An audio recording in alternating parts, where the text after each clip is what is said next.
Stress. We all know it, right? That knot in your stomach, the racing thoughts, those nights you just can't sleep. And pretty much from day one, we're told it's the bad guy, something we have to fight, something we have to get rid of at all costs. But what if that's all wrong? What if this whole battle we're fighting is based on a huge misunderstanding? What if stress isn't something to be destroyed, but actually something to be decoded? That's the big, powerful question we're going to dig into today. So, you know the traditional view, right? Stress is bad. It's a problem we need to eliminate. But what if we looked at it from a totally new angle? This new perspective says stress is actually a valuable signal. It's a form of energy that's just looking for direction. And this whole idea is built on an approach we're about to explore called causal quantification. And look, this isn't just about changing your attitude or thinking positive thoughts. This is actually a new science, a science of signals. And it can completely reframe the relationship you have with your own inner world. Okay, so the official term is causal quantification. I know, it sounds a little academic, a bit of a mouthful, but the idea behind it is actually super simple.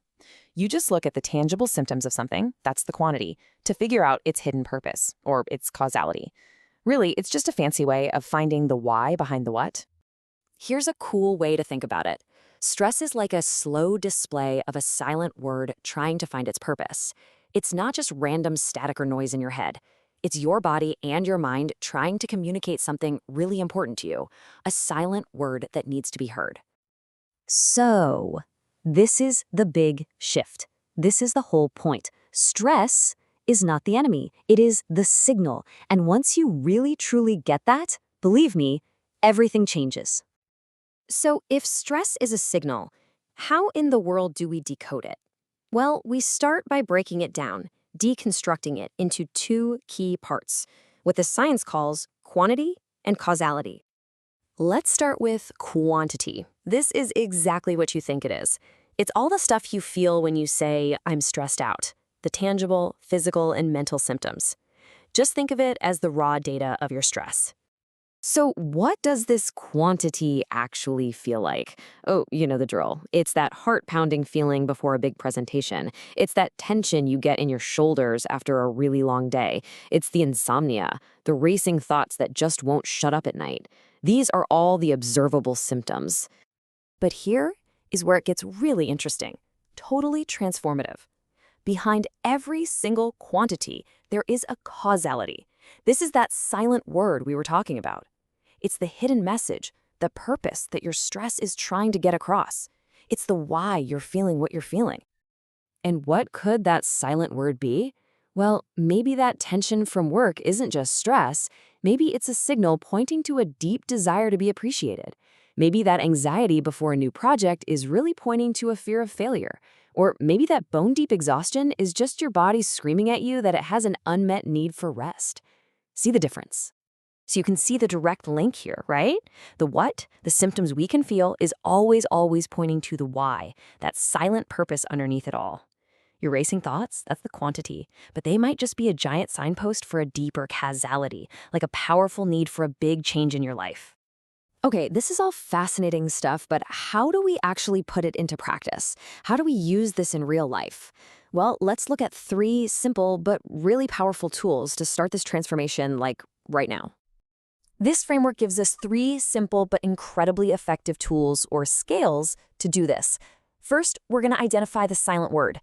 Second, we'll practice something called quantity transformation. And third, we're going to check for internal harmony. Let's walk through each one. The first tool, the silent word scale, is basically just an act of listening. I mean, really listening. Instead of fighting that feeling of stress, you just pause and you ask yourself a very simple question.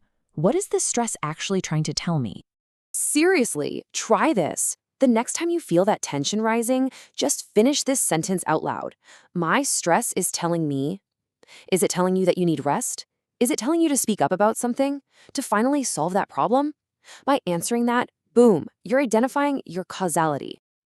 Now the second tool is all about action.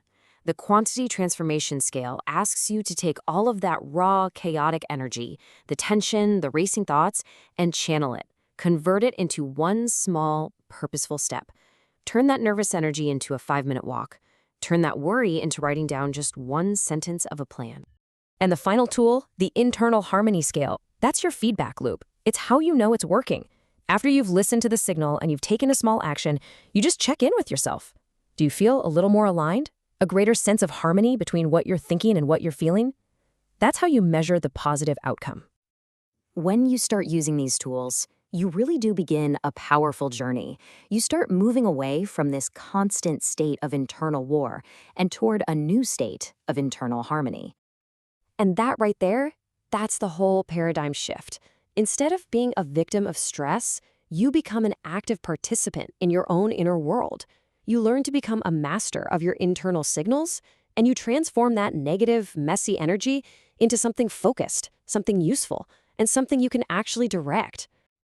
So just remember this. The goal was never to eliminate stress. It was always to understand it, to listen to its message, and then skillfully direct its energy towards a meaningful purpose.